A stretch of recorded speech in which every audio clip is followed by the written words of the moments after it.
All right. Hey, Greg, thanks for joining me on the podcast today. Hey, Danny. It's great to be here. Thank you for having me. Yeah. Yeah. I'm very excited about this interview. And we talked a little bit beforehand, and I'm really impressed with what you've accomplished over the years. And I can't wait to hear your story. Yeah. Well, thank you. I'm adult ADD, I guess is the easiest way to label it. So it's a 21-year journey. I grew up in a military family, originally from Virginia Beach, and my dad was stationed in California when I was a early age. And then I spent fifth grade to 11th grade in Pensacola, Florida. And then back to Virginia Beach my senior year, and I graduated high school and I went right in the Navy right out of high school and skipped the college route. And then after I got out of the Navy, I just, started working in restaurants and construction. And I was working in a restaurant, and there was a guy that was doing an addition on the restaurant, and he hired me to clean up after him. So that was my first experience in construction. And I kind of worked those two angles for a number of years, ended up getting married and moved to the Outer Banks of North Carolina in 1997. And that's when I started my first real company that actually achieved something. And it was just me, a truck, and my tools. And I was doing small remodeling projects and handyman kind of stuff. My first year I did 250,000 in sales. Wow. My second year I did 750. My third year I did 1,200,000. Then I started building spec houses and got partnered up with the developer who was a friend of my wife's college roommate. They were really good friends, and he was a developer out of Northern Virginia. And he taught me the business of building spec houses and developing. And I started doing that. So I did 12 million, the following year. And then, I don't know, about over a 7-year period, I peaked at $30 million and I sold that company in Wow. 2004, 2005, which was kind of the peak of the real estate market. If you remember back then, most area was 04, 05. And then it started tailing off after that before the big crash in 2009. So I kind of saw the writing on the wall. We were a big company. Our phone would ring all day, every day. All of a sudden, the phone stopped ringing. For sale signs started popping up everywhere when stuff was selling in days. So I kind of figured, and interest rates were climbing. And it's really funny where interest rates are now. When I was building spec houses, I was paying 9.75% construction loan interest, traditional bank financing, which back then was really good. Hmm. On $1 million spec house. So anyways, I kind of got lucky, saw the writing on the wall, sold my company, and just kind of took a step back and then started investing and developing and doing more of that and outsourcing things. And, kind of been on that path ever since, 2009, 10 timeframe. And 2011, we moved to Charlottesville, Virginia. And, I've been building and developing, here for the last 7 years. And pretty much after I sold my company, I started outsourcing, hiring other general contractors to work for me and doing things like that instead of building myself. So, I've kind of transitioned out of the full-time general contractor role. I am licensed in 2 states, and I've got a real estate broker's license in 2 states as well, which, I got my license in 2000, my real estate license after I paid one of my real estate agents that were doing my deals about 300 grand one year. I said, I'm going to get my license. And capture some of that. And it was really funny. My first real estate commission out of the gate, I bought an oceanfront hotel that had 6 lots on the oceanfront. And at the time, they were probably worth about 800,000 each. And then there were 2 lots across the street. So it was a $4 million purchase. But I could have sold the thing, flipped it right there for 6 million if I wanted to. So we tore the hotel down, built a bunch of houses, and over a 2-year period. But when I put my sign up in front of the property after we closed, the guy next door came over and said, "Hey, I noticed you bought this property. I've got a lot here for sale. Would you like to buy my lot?" And I said, "Well, sure." I said, "I just paid $600,000 a lot over here. I'll give you 600 grand." He said, "No, I want 800,000." And the market wasn't quite there yet. This was 2003, 2004 timeframe when things were really starting to get nuts. And I said, "I can't pay you that. I paid 6 over here, but I'll be happy to list it for you at 800 and see what happens."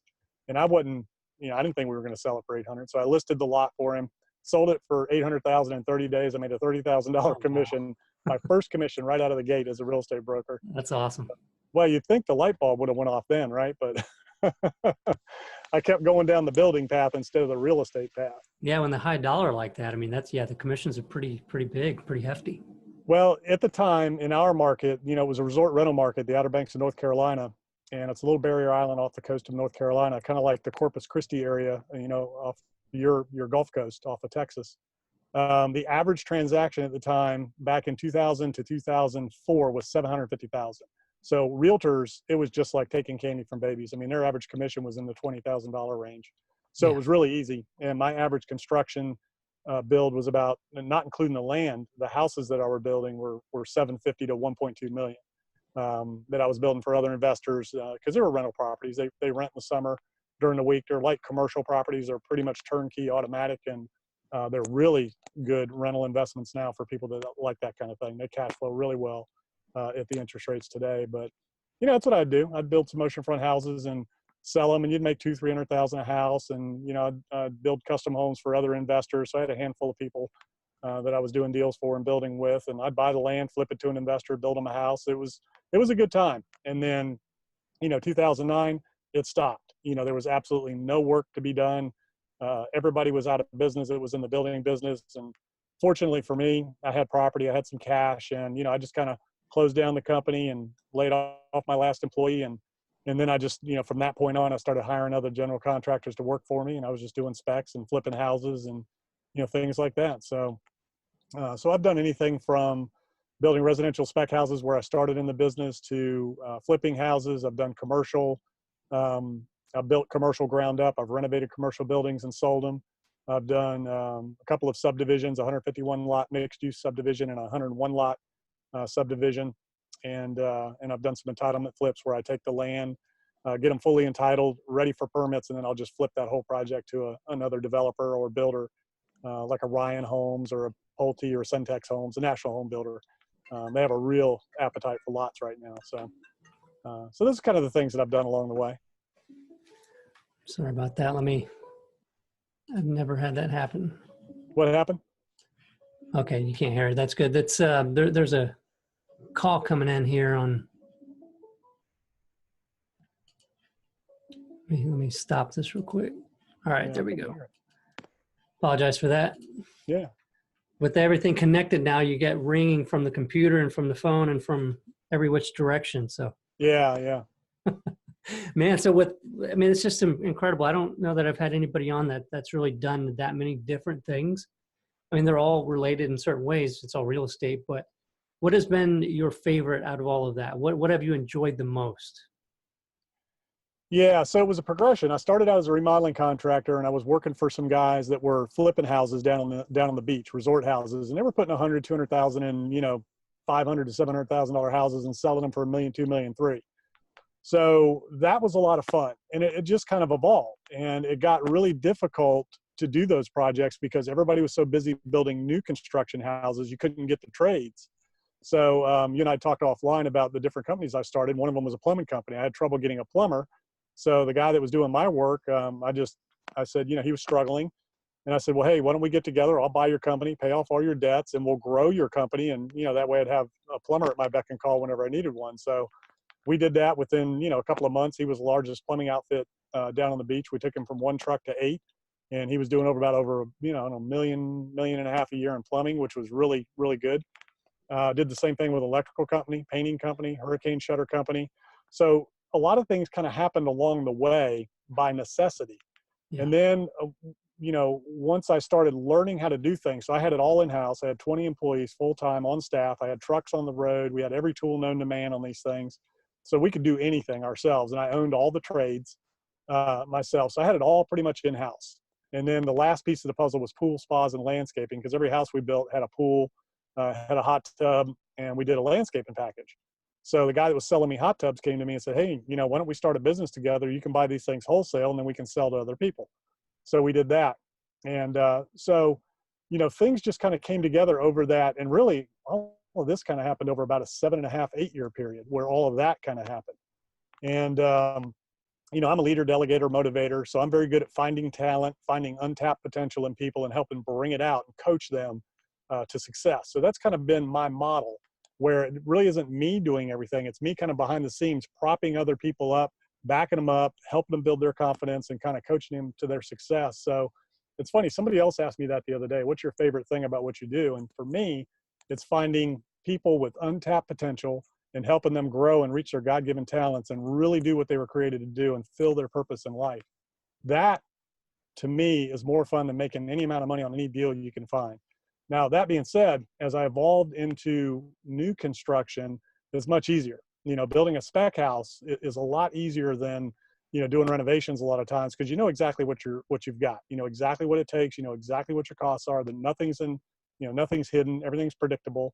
The only downside to new construction is it takes a lot longer. You can flip a house in 30 to 90 days mostly. New construction is going to take you 6 to 9 months. From the time you start, close on the land, get your permits, get it built, get it under contract, get it closed. You're 6 to 9 months. So it's a much longer process. So I've kind of phased away from some of that in the last couple of years, especially with the way the market is shifting right now and things are changing. It's just taking too long. I want to get in and out, but I really enjoy that.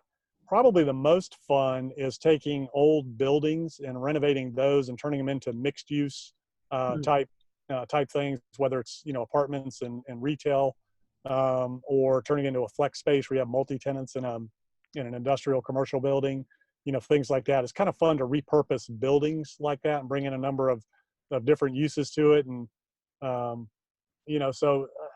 if I had a choice, I'd probably do a lot more of that if that was available, because it's bigger deals.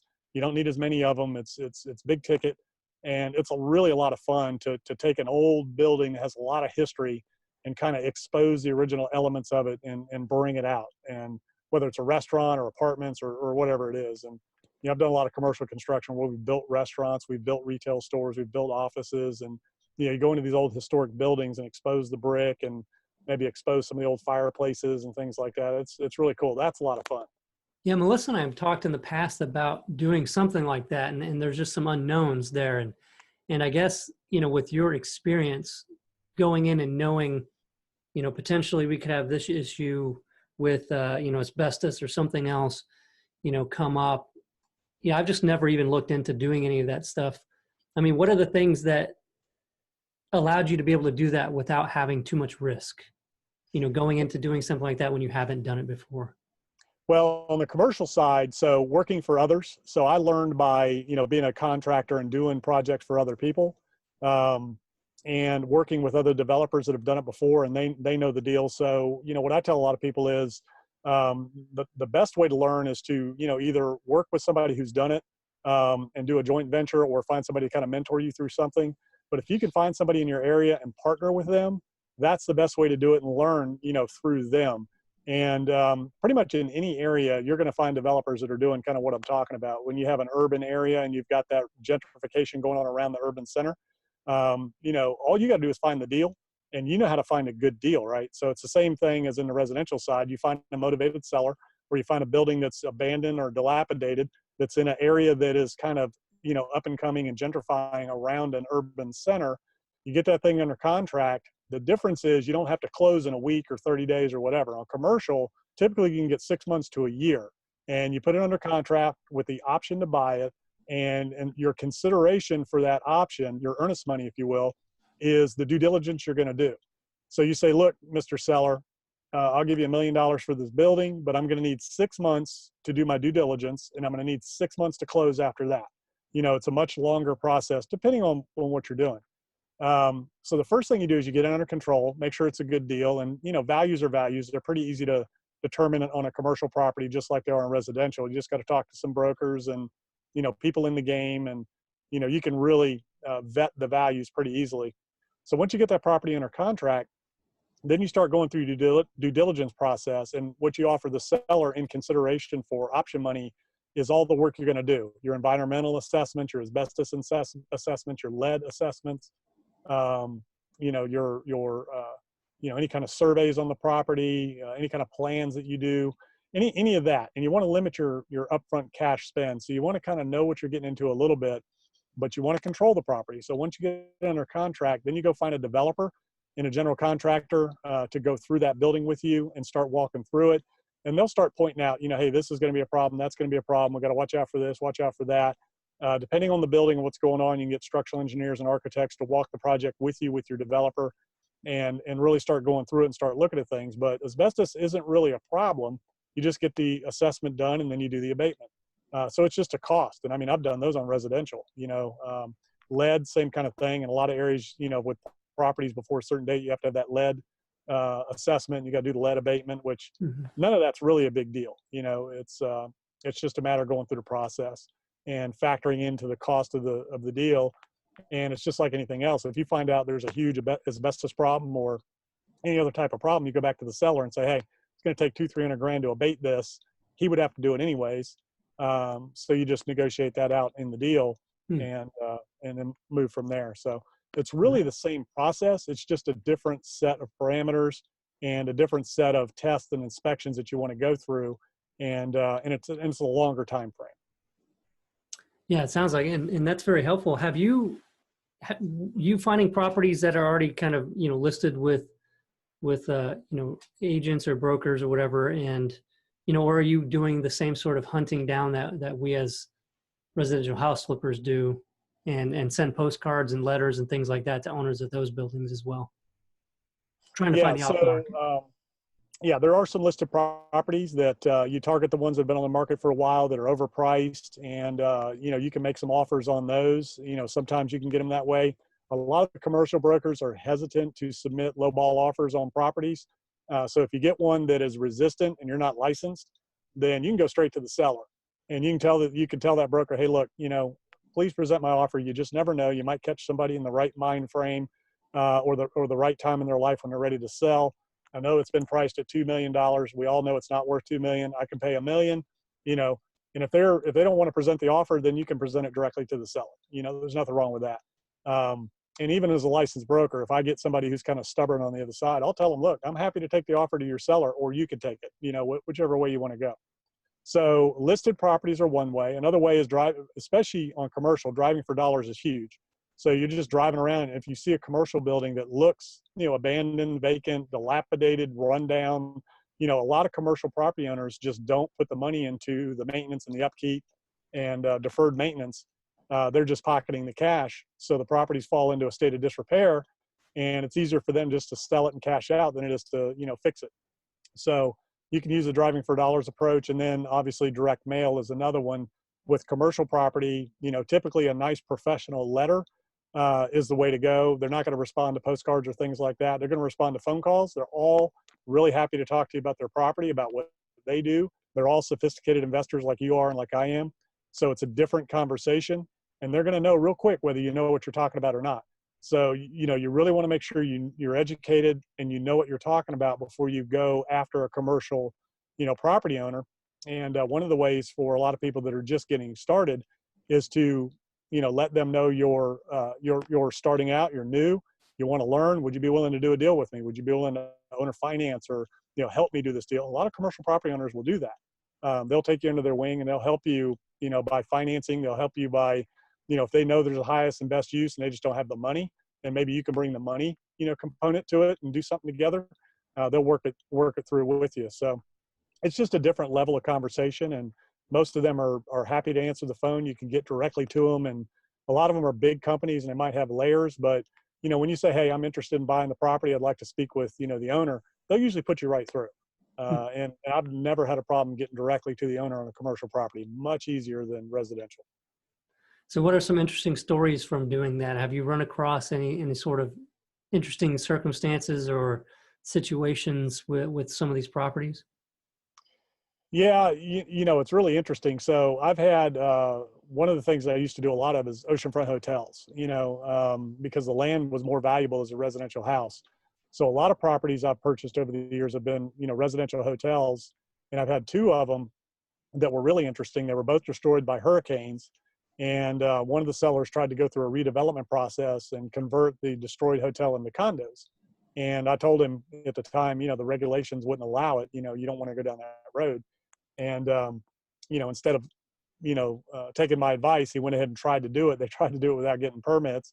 They ended up in a big lawsuit, and it was just a huge mess. About 3 years down the road, the guy walks in my office out of the blue, and I'd moved location. So I was in a whole different office. Hadn't talked to the guy in 3 years. He just comes in off the street and says, hey, I'm ready to do your deal now. So we got together, did the deal, and we were going to tear down the hotel, build 4 oceanfront houses, and we had a piece of land across the street that we would own free and clear. And we were going to, build a couple of houses on that, or some townhouses or something like that. So this was 2007-8 timeframe. And just as the market was shifting then, and I didn't really know how bad it was shifting, we just knew something was going on. I just, I was having a conversation with a friend of mine. He said, why don't you just sell the oceanfront parcels and then you're free and clear on the, semi-oceanfront side and just develop that. So we ended up doing that.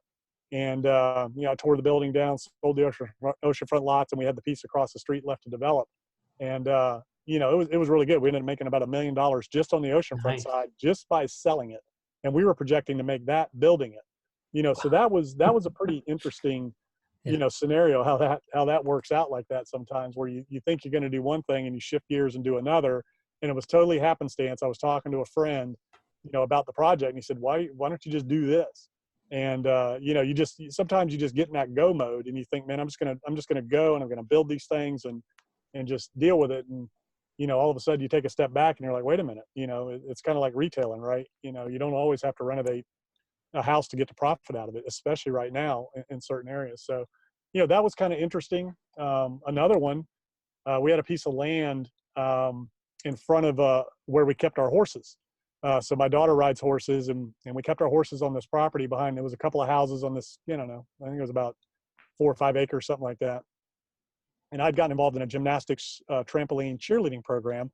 Another one of those deals where a guy called me up, said, hey, I'm struggling in my business. I have these kids, I've got this program. I got 75 kids in it, come check it out. And he was a junior Olympic level coach. He was operating out of a little building and had 75 kids in the program.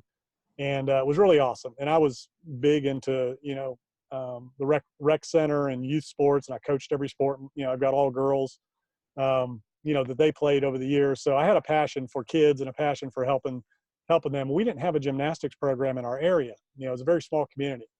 So I said, okay. So I went ahead and bought his program, built him up, took him from 75 kids to 360. I put him in a 10,000 square foot warehouse that we built out into a really nice gymnasium. So I said, I'll tell you what, I'm going to buy this piece of property out in front of our barn, and we'll build a building, to put you in.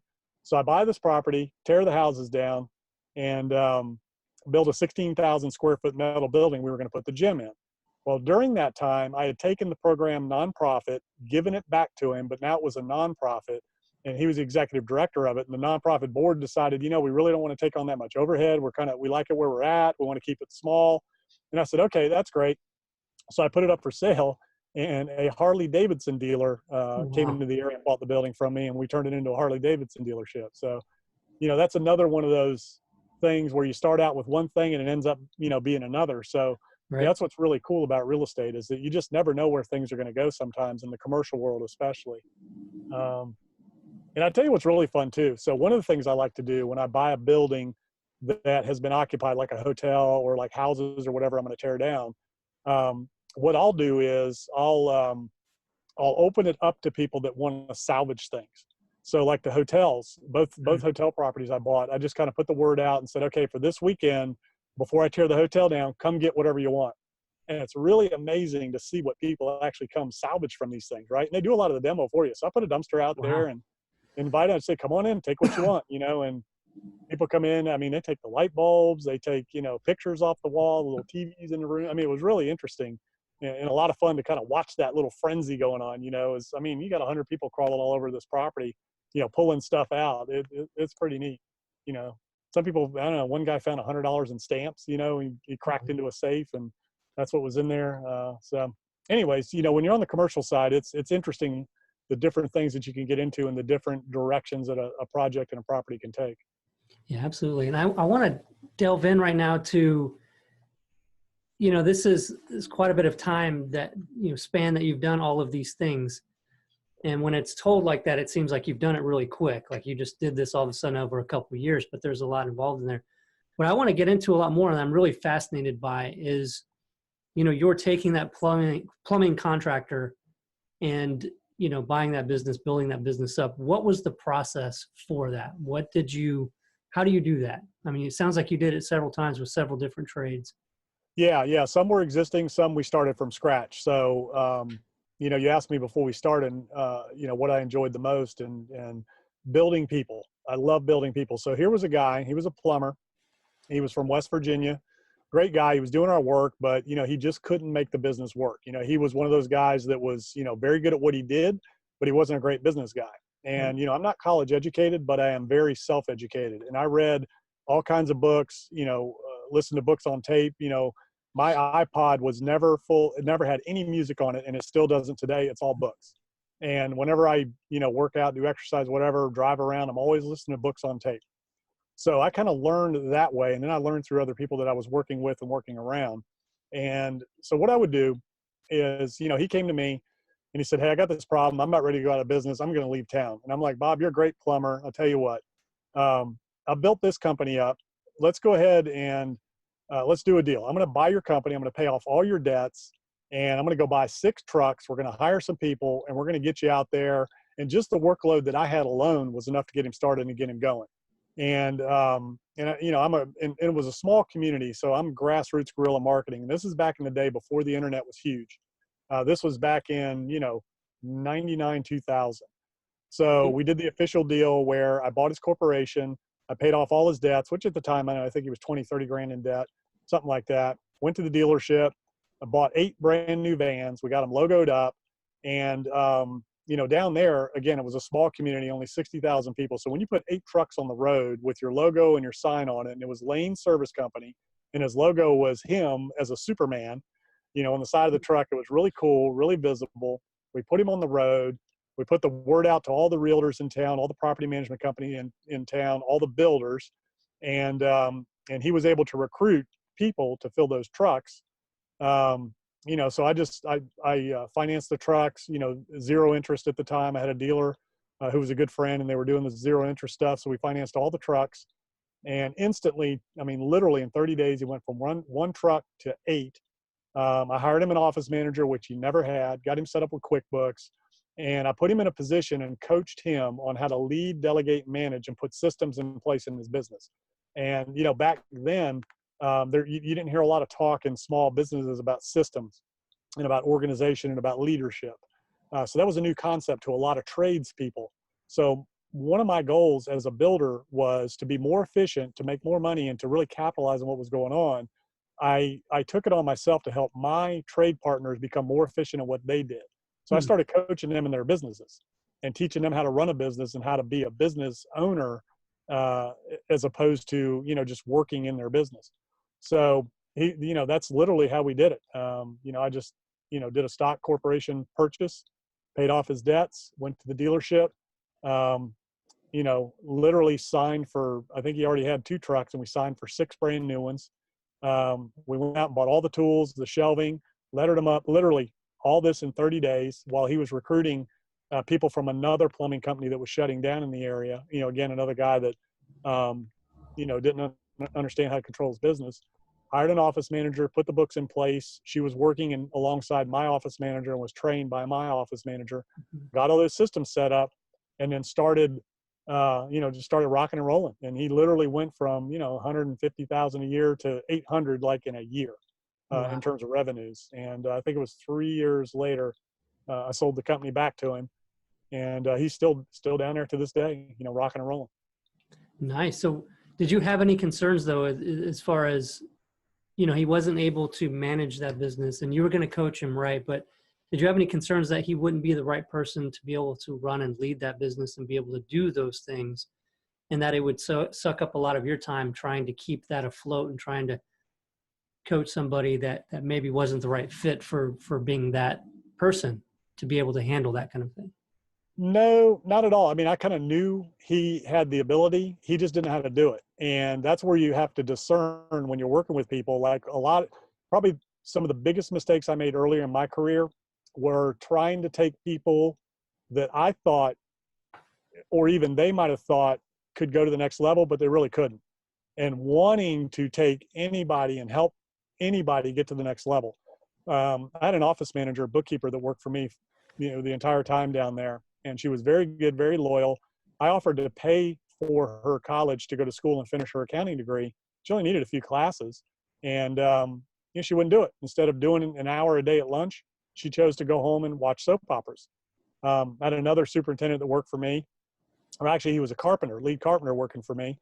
And I had him in a box truck, 24-foot box truck with every tool known to man. It was him and a helper. And, I would send him out and he would do the whole job turnkey, and we would just, job to job to job.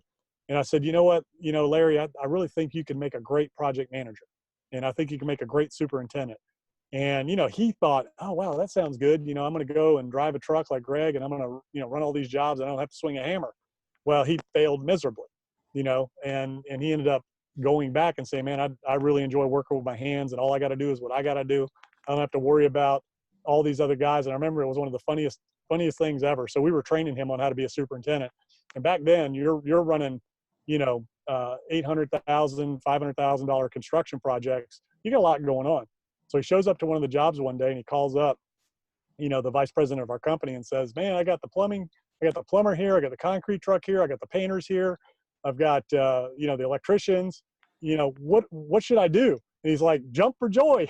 They all showed up, celebrate. So anyways, long story short, a lot of times we want to help other people get to the next level, but a lot of times other people don't really want to be at the next level, and they really aren't meant to be at the next level. So you really have to discern that early on. And the way I discern that is I let people come to me. And anybody that I helped that ended up successful, they all came to me. And they said, hey, I want to do this thing. So then I would take them under my wing and go. Anytime I came to somebody else and said, hey, I think you should do X, it didn't work out so well. So that's really one of the ways is if somebody really wants it bad enough, they're going to come to you and they're going to say, hey, I don't feel like I'm doing enough. I feel like I've got more in me. I just don't know how to do it and I need help. And that's how all of those things happen with, 8 of the 10, I guess it's about 12 different companies now, but about 8 of them were all that way, where it was somebody who was already in the business, either as an employee for a company or they had their own company. And they said, hey, I want to do this. And I just took them under my wing and I coached them and they did it. All I did was get on the phone and coach them. So, I mean, I didn't even have to really get into the day-to-day of the business. I would just talk to them every morning, every evening, and just kind of coach them. And I would look over their financials, look over their books, help them with an action plan, goal setting, keep them accountable, things like that. So that's kind of how. Nice. So they come to you because they maybe knew that you've done that before, or they've just seen what you've done with your own businesses? Yeah, a lot of it. So again, it was a small town, so I was pretty high profile. So, people knew what I was doing. They watched how quickly I grew my company, my building company. I mean, again, it's like you said, this has been a 21-year journey, right, for me. And a lot of people, when you hear what I've done, it sounds like it's just, wow, how could you do all that? Well, it's 21 years. And down there on the Outer Banks from 97 to 2005, when I did the bulk of the growing of my building company, people noticed that. I mean, we instantly, it seemed like to them overnight, we had trucks and signs everywhere, for our construction company. And again, it was guerrilla marketing. The trucks and signs were everywhere for a reason. And, I bought full page ads in the yellow pages back then. That was the medium. We were on TV.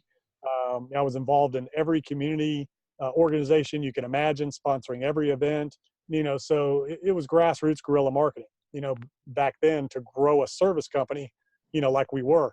And then it became land positions. That's how we grew as a building company.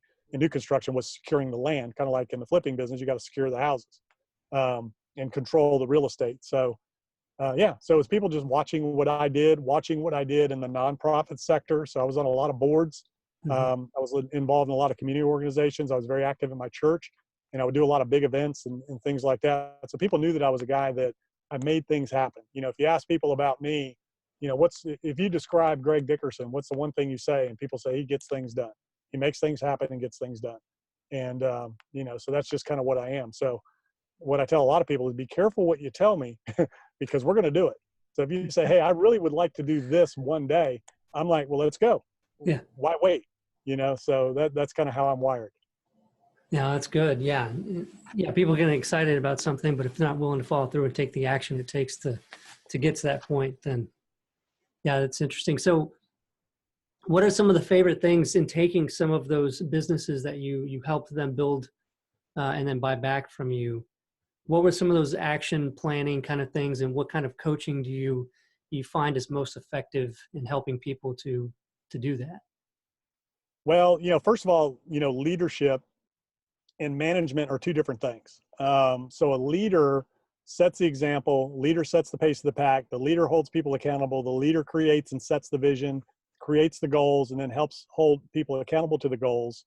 Managers manage. And there's a system that I learned a long time ago called the 1 minute manager. I don't know if you've ever heard of that or read that.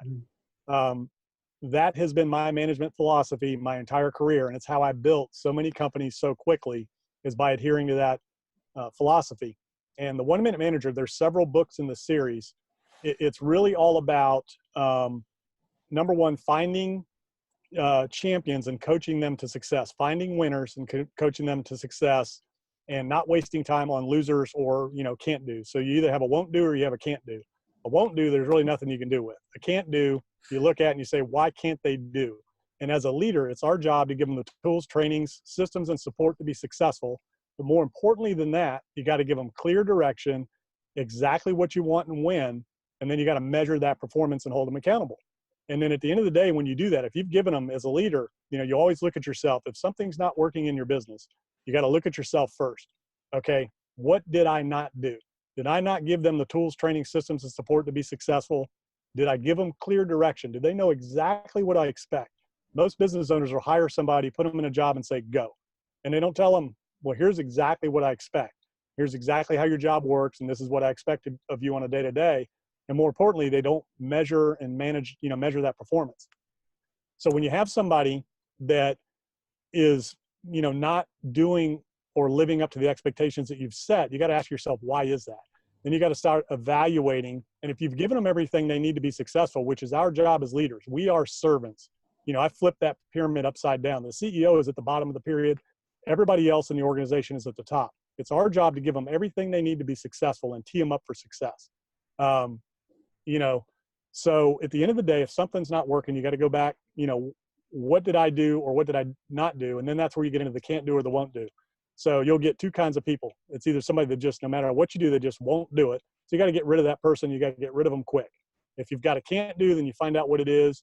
You goal set, you redirect, you measure, goal set, redirect, measure, those types of things. And then you've got to put the right person in the right job.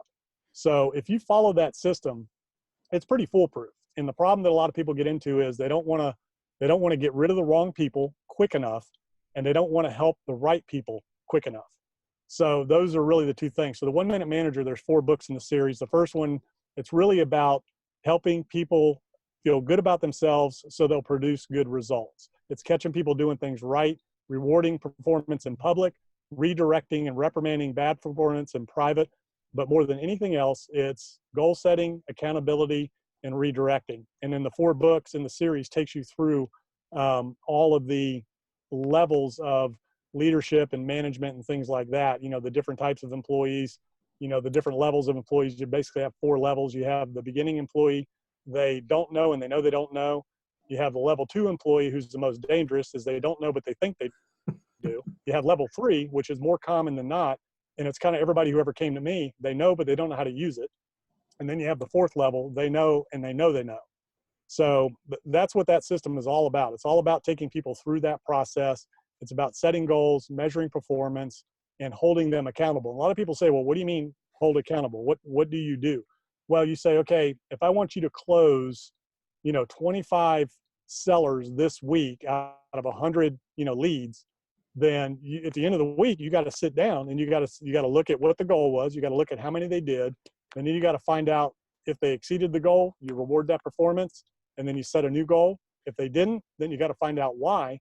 And if they, why they didn't achieve that, and then you have to redirect that behavior, and you have to model that behavior in terms of what it's going to take to get to that goal and help them reach their goals. So, and then ultimately, if you have somebody that just can't achieve what you've set for them to do, if they can't reach their goals and you've given them everything they need to do it, then you got to really evaluate, is this right? Is this the right fit for you?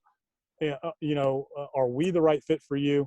And that all goes back to hiring, training, managing, leading, and delegating. So first thing I tell anybody right out of the gate when I hire them in the interview process is, this is a probationary period for both of us. We're going to find out whether we're a good fit for you, whether you're a good fit for us. We're going to know really quickly. We expect people, we hire professionals and we expect them to do their job. You're going to know exactly what's expected and when, and we're going to measure that performance. And if it's working out, great. But if it's not, we're going to cut ties really quick, and we're going to end this as friends, because the longer a bad situation goes on, the worse it always ends. And, the harder it is to get rid of somebody. So we'll have those conversations up front. You can do disc testing and, things like that. But really until you put somebody in the position, you really never know. So it's really important to hold goal setting sessions early on, make sure they clearly understand their role and what their expectations are, and then measuring that performance, um, you know, to see if they're achieving the goals that's been set for them. No, that's awesome. That's very insightful. And I'm definitely going to, check out those 1 Minute Manager books and get them on audio, just like you've suggested. I read a lot of books, but I can get more done if I'm listening to them as well when I'm driving from Yeah. here to there. That downtime, I'm not doing much. So yeah, I'm definitely going to check that out. Now, the next question I had for you though is, did you ever find times where you, were just, too busy to really do that, hold them accountable? And, did you ever run into that where you felt like maybe you weren't giving it as much time as it needed, and that was the reason why it wasn't doing well? No, because that was my job. I'm a leader, delegator, and so I was never, after a certain point. Now, early on I did everything like everybody does, but I am really good. One of my God-given talent, my superpower is I'm a great delegator. I have no problem letting go of control and letting other people do their job and letting them fail and letting them succeed. So no, I've always, once I reached a certain level and I put systems in place and I put people in place, my philosophy is, if I'm going to pay you, I'm not going to do your job. So my role and my job has always been to coach. And that's really what I am. I'm a mentor and I'm a coach to everybody in my organization, people outside my organization. I've been doing it my whole career. I've never done that as a business, but I've done it in business with others, in their business, in my own business. So I've always made sure that I am in a position to do that. And when my organizations were running at their peak, and I had a big organization of 20, 30 employees, I had, leaders from the top down, and I would spend the needed amount of time. That really was my job. My job was to pour into them, spend time with them, go over their goals, help them reach their goals, hold them accountable, help them be successful. That was my job, because I was no longer running the business. So that's one of the things that a lot of people forget. Once you get your systems in place, you get your business on autopilot, you don't have to run the business. You have to work on the business. A lot of people forget what working on the business really means is pouring into your people. And you're the leader. Leader sets the pace of the pack. So it's all about leading from the front. So you've got to take the time, to pour into those people, to help them set their goals, help them achieve their goals, and help them find out, what's going right, what's going wrong. And, you got to be sincerely interested in the success of your team and your organization. And that's everybody inside and out. And I've always just, had a gift and a desire, to do that in any organization I've been involved in. So, yeah, I just, have always made the time, for that. That's just how I'm wired. Yeah, that's really big. And I struggle with that. That's my biggest thing is it's at the point where I know a lot of these things, and working on the business is something we focus on, but I get so bogged down in some of the things that I'm so used to doing myself, or feeling like I've just got to get it done. And I'm still in certain situations. I just told you I made how many videos like over this last week. And, part of me is saying, why am I doing that? Right. And, I'll have reasons for it and I'll back it up. But I'm just always wondering, I don't feel like this is really working on the business. And I think a lot of, people still flipping houses, trying to build themselves out of that job of doing all the different things in the flipping business, run across the same thing where it's just that struggle of you're dealing with the day-to-day so much that it's hard to get above it. Yeah, and I get it and I understand it, and a lot of it is just DNA. It's just how some people are wired. And I have friends that will never grow, will never hire, and they feel like they have to do it all themselves because they feel like nobody else can do it as good as me. So number one, you have to be able to have the ability to let others make mistakes and to coach them through it and have tolerance for it. And as long as they're not huge, mistakes that cost you a ton of money, it's kind of easy to do that. But again, the mindset shift is, instead of working on the business, you want to be working on the people in your business and growing them and helping them, and have the philosophy of, if I have people in my organization that I'm paying, I am absolutely not going to do their job. They're here for a reason. I'm paying them to do their job. And, so your number one role should be growing your people And if you really want to grow your organization and you know, with the projects that you're working on, you've got a huge opportunity in front of you to where you've got to really, you're at a critical stage where you got to make that shift now and say, okay, I've got to start turning this over so we can really grow, because once you release this thing, you know what's going to happen, you know, and you're going to have this huge demand and this huge appetite, and then they're going to be asking for things. And in order for you to stay relevant, you got to stay ahead of that curve. You cannot and will not be able to do that yourself. So you've got to find the best people you can. You know, I always use the analogy, you don't buy a thoroughbred and leave him locked in his stall, right? You buy a thoroughbred, you let him out on the track. So you got to find champions, you got to find winners, and you got to coach them to success and let them do, you know, what it is they're meant to do. And then you've got to organize your day and your time in working on the people and helping them solve problems and letting them solve their own, but coaching them, overseeing them to where your day becomes meetings. Okay, I'm going to check in on these videos. How's it going? You know, obviously you don't want to let go completely, because you need to make sure that you're delivering quality and the content is there, but you really shouldn't be filming the videos. You should be reviewing and critiquing and helping edit those, and while the other person's doing it, but then let them do it. Same thing with, you know, your developers, this, that, and the other. You know, you want to be over their shoulder, kind of looking at them, coaching them, cheering them on, and letting them do what you've hired and paid them to do. And that's really, you know, going back to, you know, the average house flipper that starts out, they don't have any business training, and I didn't either. And I'm telling you, so the 1 Minute Manager series, so it's the 1 Minute Manager is the first book, leadership in the 1 Minute 1 Minute Manager, then it's putting the 1 Minute Manager to work. That's the second book. Leadership in the 1 Minute Manager is the third book. Those are the three big books in the series, all about how to lead, manage, delegate, and build a team. And then there's a fourth book, the 1 Minute Manager Leads Successful Meetings or something like that. I can't remember what, but it's all about how to have effective meetings. And then the second book that I recommend that you read or listen to is Managing by Harold Janine. That is the other book that's been the most instrumental influence in my life and career and business and my philosophies. Managing by Harold Janine. So Harold Janine was the CEO of ITT, you know, back in the days, one of the first multi-conglomerates that, you know, had all these different companies and all these different divisions. And, you know, in order, so he talks all about how to have efficient meetings, how to run a multi-tier organization, but, you know, he's not the guy making the videos. He's not the guy, you know, doing this, that, and the other.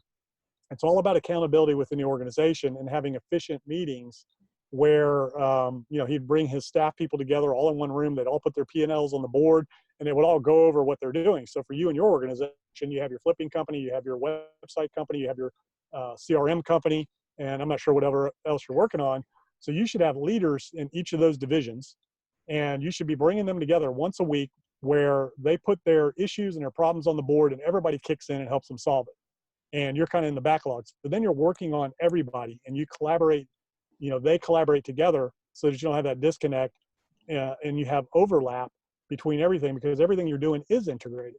And it all started with the house flipping, right? And then became the websites and the CRM, and, you know, and I don't know where else you're going next, but that's really how to take that organization to the next level. Same thing with the house flipper. So they've got to get the mindset of being a leader. You got to understand, I'm a leader. My job is to serve and to give other people what they need to be successful: tools, training, systems, support, and more importantly than that, clear direction in no uncertain terms what you want and when. Mr. Painter, I need you in Tuesday, I need you out by Wednesday, 3 o'clock, because I've got, you know, the floor guy coming. Floor guy, I need you in and out. You know, so many times you hear people say, when's the painter going to be there? Oh, sometime next week. You can't run, you know, you can't run that way. You got to have clear direction. I need you in by Tuesday, out by Wednesday. And, you know, just like your budgets, we got $5,000. That's all you got. Make it happen. And they do, you know, and it's interesting when you put those goals up in front of people, you know, they really do make it happen, and they really do, you know, want to please and achieve it. But if they don't have, you know, if there's no yard markers and no end zones on the field, man, you're just running in circles all day. Yeah. Challenge them and encourage them to grow, right? Yeah. Yeah, exactly. So that's really, you know, if anybody gets anything out of this whole thing today, and at whatever level you want to be at, whether you're doing 10 deals a year or whether you want to do 500 deals a year, I would look into the 1 Minute Manager and Managing by Harold Janine, and I would flip the mindset of working on my business to working on the people in my business, because people are your most valuable resource and your most valuable asset. That's what the 1 Minute Manager system is all about: growing and developing people, helping them be successful. And I tell you, I get more of a kick out of that than anything else, is helping people watch the light bulb go off in their minds and their careers and their lives and realize, wow, I'm doing everything I've been created to do my entire life, everything I've been working towards my entire life. I just needed somebody to tell me I can and show me how. Nice. Yeah, Greg, I got to tell you, this is one of my favorite interviews I've done on the podcast, and we've got 100 and I don't even know which one we're on now, 130 something interviews. And I got to say, this has been one of my favorites. Oh, wow. Well, thank you very much. I appreciate that. Yeah. All right. Well, you've provided tons of value, tons and tons of value. And this is high level stuff. This is, business growing kind of information here from somebody that's done it a lot and done it, in a lot of different ways. So we really do appreciate you being on. If anybody out there listening wants to get a hold of you, is there a way for them to contact you? Yeah. So my website's gregdickerson.com. And email is greg@gregdickerson.com, 434-326-3903. That's my mobile number. But all my info is at my website, greg@gregdickerson.com. I'm also on Facebook. You can find me there. And I've really enjoyed it. I love what you're doing. I think you've got a lot of untapped potential ahead of you. I love your products. And, I just can't wait to see what you're going to do next. And I'd be happy to be back anytime. Yeah, great. Thank you, Greg. All right. Well, have a great day. I really do appreciate it. And we'll keep in touch. Yeah, sounds good. All right. All right. Thank you, Danny. Bye-bye.